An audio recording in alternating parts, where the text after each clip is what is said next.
अजं निर्विकल्पं निराकारमेकम् अजं निर्विकल्पं निराकारमेकं निरानन्दमानन्दमद्वैतपूर्णं परं निर्गुणं निर्विशेषं निरीहं परब्रह्मरूपं गणेशं भजेम. Welcome to the 36th year of Bhajnavali, directed and hosted by Sri Gyan Rajhans. Bhajnavali is a spiritual broadcast consisting of English discourses, Hindi pravachan, Gyan Gita, and melodious bhajans. Bhajnavali is supported only by your individual donations, which are tax-deductible in Canada. Donations can be made online and donation receipts can be obtained instantly. भजनावली के 36वें वर्ष के प्रसारण में आपका स्वागत है. हमारे प्रसारण में आप अंग्रेजी और हिंदी प्रवचनों, मधुर भजनों और ज्ञान गीता के श्लोकों की व्याख्याएं सुनते हैं. कृपया हमें दान देना न भूलें क्योंकि हमारा सभी प्रसारण विज्ञापन रहित है. अब आप ऑनलाइन डोनेशंस भी कर सकते हैं जिसकी टैक्स डिडक्टेबल रिसीट आपको तुरंत मिल सकती है. धन्यवाद. Now, here is your host, Sri Gyan Rajhans. Thank you, Shalini. Dear worldwide devotees of Bhajnavali, tomorrow is Karwa Chauth, a ritual of fasting and listening to the Karwa Chauth Katha by married Hindu women seeking the longevity, well-being and prosperity of their husbands. The main objective of today's broadcast is to narrate the entire Katha, that is Karwa Chauth Katha, in Sanskrit and Hindi by me. Why? I will explain that at the start of the Katha, which will be followed after an appropriate Karwa Chauth bhajan. In other words, I will have an appropriate Karwa Chauth bhajan first and then the Katha will start. तो भजनावली के विश्वव्यापी भक्तों, कल पावन पर्व करवा चौथ के उपलक्ष्य में आज आप सुनेंगे मेरे स्वर में संपूर्ण करवा चौथ कथा संस्कृत और हिंदी में इस भजन के पश्चात.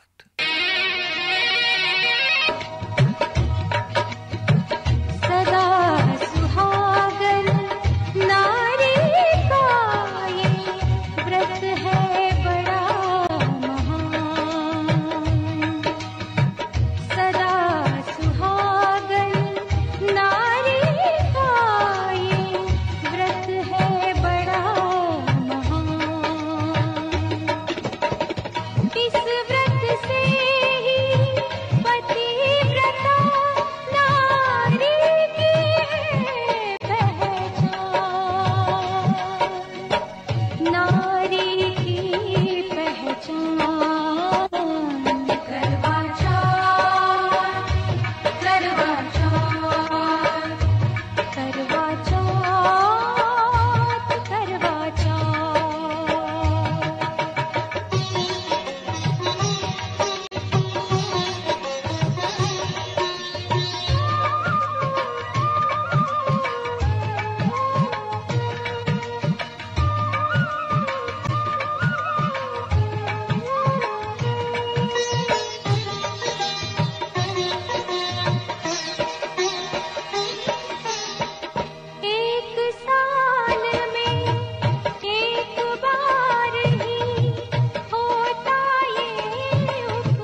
You are listening to the only non-commercial weekly Vedic religion webcast supported by individual donations.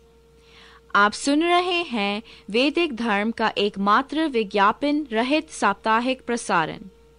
Several listeners have suggested that I should narrate the Karwa Chauth Vrat Katha in Sanskrit and Hindi for the benefit of those Hindu women in the world who do not have an access to a temple or cannot gather in a group where the katha could be recited by a priest or an elderly woman. विश्वव्यापी सौभाग्यवती हिंदू नारियों की सुविधा के लिए भजनावली प्रस्तुत कर रहा है.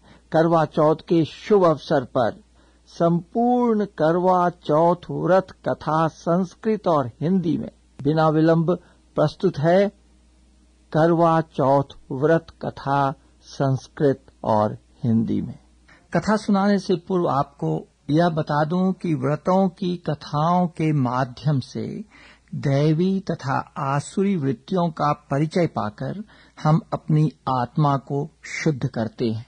इसी हेतु व्रत की कथाओं को ध्यान से सुनना चाहिए और उससे शिक्षा प्राप्त करनी चाहिए. पहले यह कथा संस्कृत में और फिर बाद में हिंदी में सुनाई जाएगी. तो कर्क चतुर्थी कथा प्रारंभ. ओम श्री गणेशाय नमः.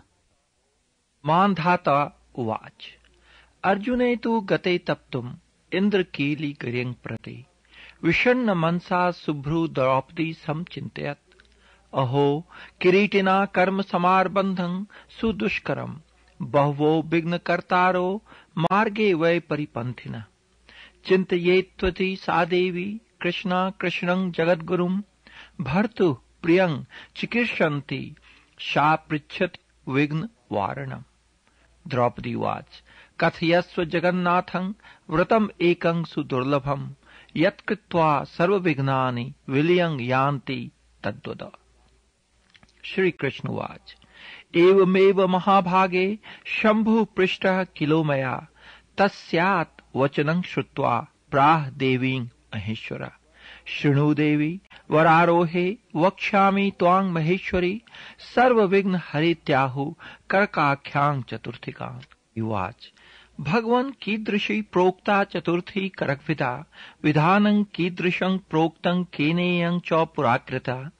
ईश्वर उवाच शक्रप्रस्थपुरे रम्ये विद्वज्जन समाकुले स्वर्णारोप्यो समाकीर्णे रत्नप्राकार शोभने दिव्य नारी जनालोक वशाकृत जगत्त्रये वेदध्वनि समायुक्ते स्वर्गादपि मनोहरे.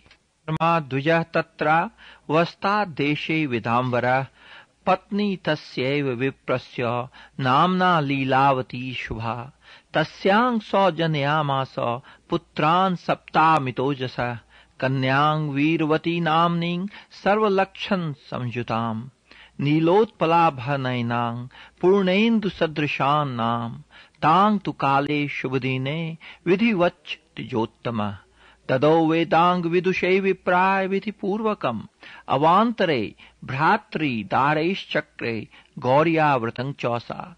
कार्तिकस्याथ कृष्णायां तु विशेषतः स्नात्वा सायंतने काले सर्वास्था भक्तिभावतः विलिख्य वटवृक्षं च गौरीं तस्य तिले लिखन् शिघेन विघ्ननाथेन षण्मुखेन समन्विताम् गन्धपुष्पाक्षतैः गौरीं मन्त्रेणा अनेन पूजयन् नमः शिवाय शर्वाण्यै सौभाग्यं सन्ततिं शुभाम्.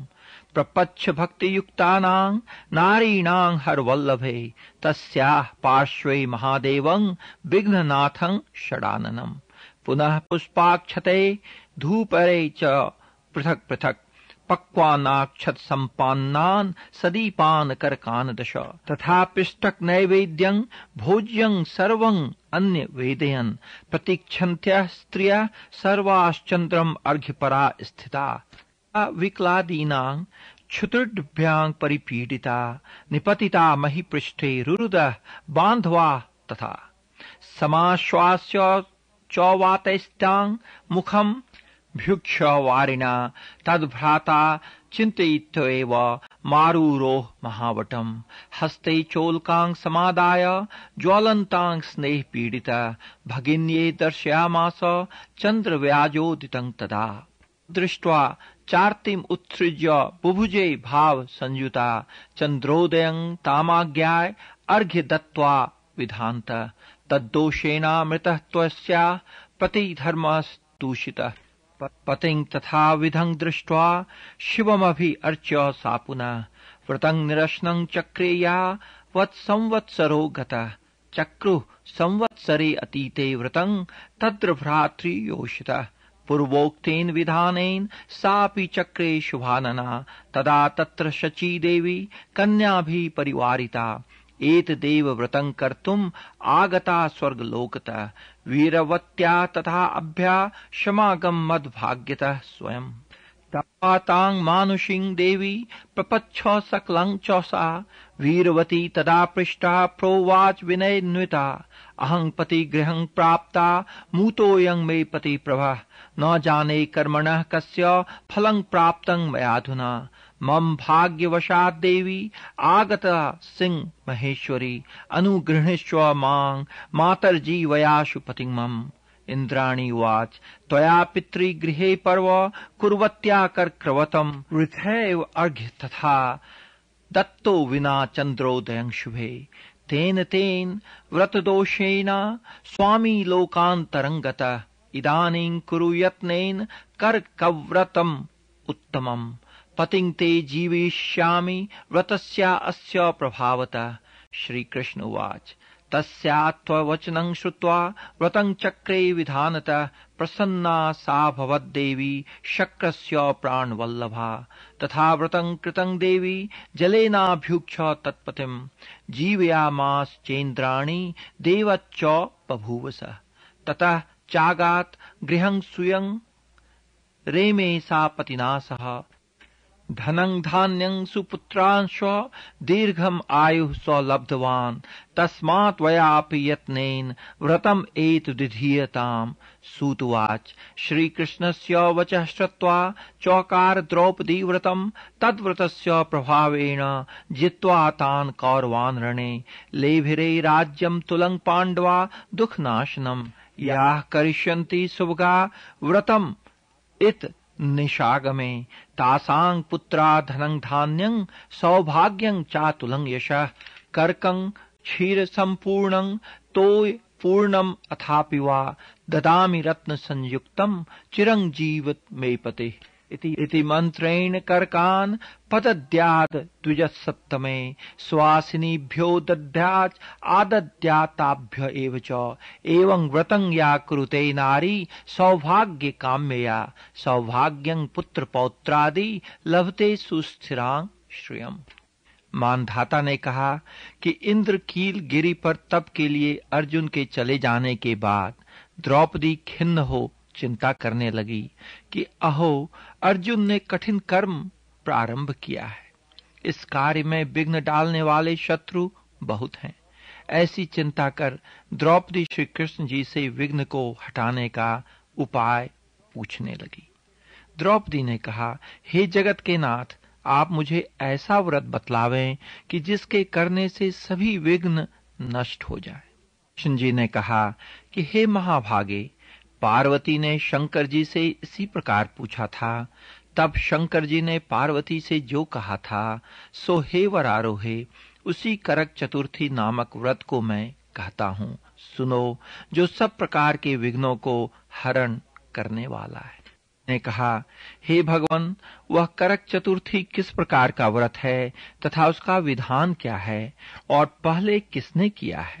शंकर जी बोले, हे पार्वती, रत्न विभूषित चार दीवारियों से घिरे, स्वर्ण तथा चांदी के भवनों से भरे, विद्वान पुरुषों से सुशोभित, लोगों को वश में करने वाली, दिव्य स्त्रियों से शोभायमान, जहाँ ध्वनि हो रही है, ऐसे स्वर्ग से भी मनोहर परम रमणीक शक्रप्रस्थ नाम का एक नगर था। शहर में एक वेद शर्मा नामक ज्ञानी ब्राह्मण रहता था। उसकी पत्नी का नाम लीलावती था। उसके महापराक्रमी 7 पुत्र तथा संपूर्ण लक्षणों से युक्त वीरावती नाम की एक पुत्री उत्पन्न हुई। उसकी आंखें नील कमल के समान और मुख चंद्रमा के समान था। उसके विवाह के योग्य समय आने पर वेद शर्मा ने एक वेद शास्त्र के विद्वान ब्राह्मण को विवाह की विधि से उसे प्रदान कर दिया। तत्पश्चात वीरवती ने अपने भाई की स्त्रियों भौजाइयों के साथ गौरी का व्रत किया।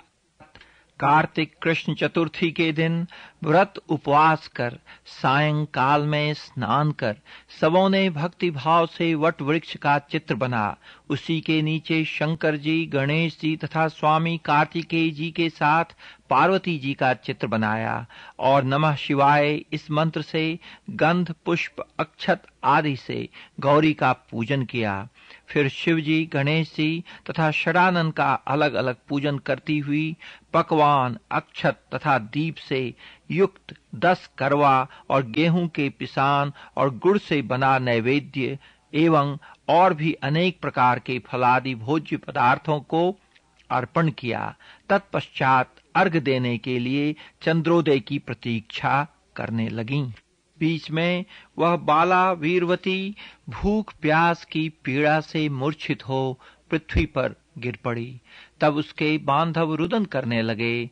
फिर वीरवती का मुख धो पंखे से हवा कर उसको ढाढ़स बंधाया कि चंद्रमा निकलने ही वाले हैं, और उसका भाई चिंता कर एक महान वट वृक्ष पर चढ़ गया।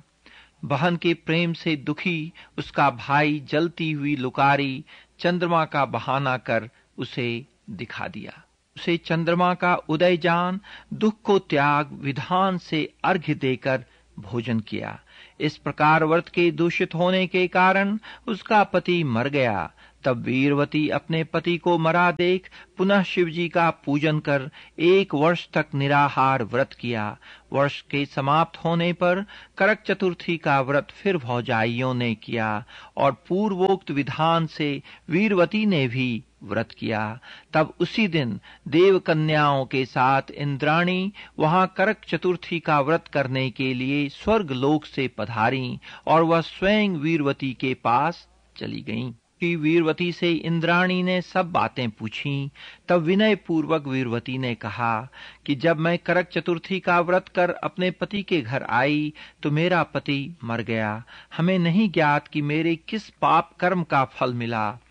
हे महेश्वरी, हमारे भाग्य से आप यहाँ आ गई हैं, सो मेरे पति को जीवित कर मेरे ऊपर कृपा कीजिए। इंद्राणी ने कहा कि हे सुभगे, गत वर्ष जो तुमने अपने पिता के घर करक चतुर्थी का व्रत किया था तो बिना चंद्रमा के उदय होते ही तुमने व्यर्थ अर्घ दे दिया, इसलिए व्रत दूषित हो गया। इसी से तुम्हारा पति मर गया। अब इस समय यत्न से इस करक चतुर्थी व्रत को करो। पश्चात इस व्रत के प्रभाव से मैं तुम्हारे पति को जीवित कर दूंगी। श्री कृष्ण ने कहा कि हे द्रौपदी, इंद्राणी के वचन सुन वीरवती ने विधान पूर्वक करक चतुर्थी का व्रत किया। इस प्रकार उसके व्रत करने से इंद्राणी ने प्रसन्न हो जल के द्वारा अभिसिंचन कर उसके पति को जीवित कर दिया। वह देवता के समान हो गया। उसके बाद वीरवती अपने पति के साथ घर आकर आनंद करने लगी। वीरवती के लिए व्रत के प्रताप से उसका पति धन धान्य पुत्र तथा आयु को प्राप्त किया। इसलिए इस व्रत को तुम भी यत्न पूर्वक करो। सूत जी ने कहा, हे ऋषियों, इस प्रकार श्री कृष्ण के वचन सुनकर द्रौपदी ने इस व्रत को किया, जिसके प्रभाव से संग्राम में कौरवों को जीतकर पांडवों ने अतुलनीय राज्य को प्राप्त किया, जिससे उसका दुख जाता रहा। जो सौभाग्यवती स्त्रियां इस करक चतुर्थी का व्रत कर सायंकाल पूर्वोक्त विधान से पूजन करेंगी, वे पुत्र, धन तथा अतुल यश को पावेंगी।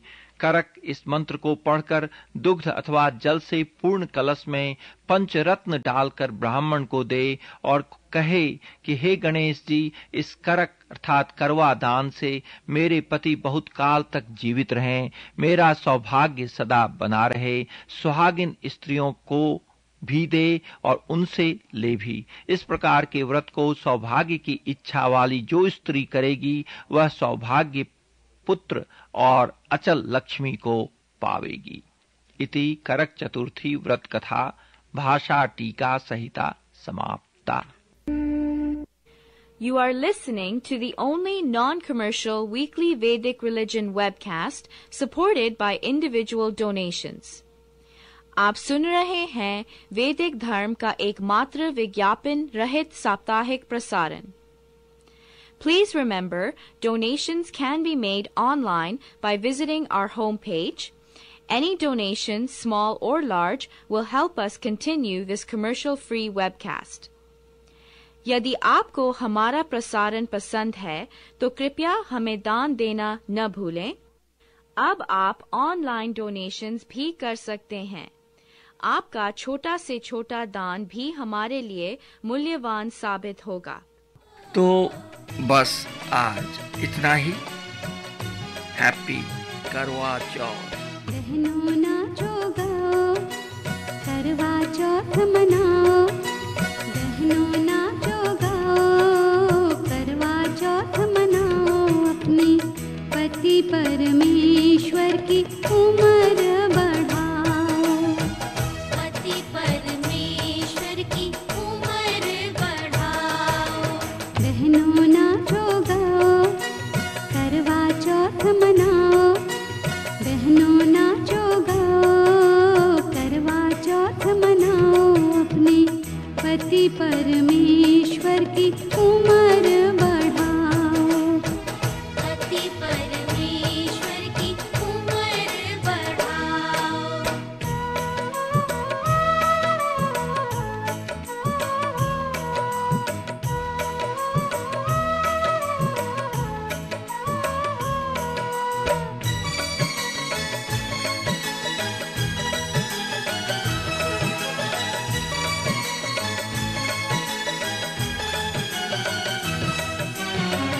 नारी खुश हो कर करती है सारे 16 सिंगार। निर्जल व्रत रख के मिलती है उसको खुशी अपार। नारी खुश होकर करती है सारे 16 सिंगार। निर्जल व्रत रख के मिलती है उसको खुशी अपार। पावन व्रत कराओ, मन चाहा फल पाओ। पावन व्रत कराओ, मन चाहा फल पाओ। अपने पति परमेश्वर की उम्र बढ़ाओ। पति परमेश्वर की उम्र बढ़ाओ। बहनों नाचो गाओ, करवा चौथ मनाओ। बहनों नाचो गाओ, करवा चौथ मनाओ। अपने पति परमेश्वर की उम्र बढ़ाओ। पति परमेश्वर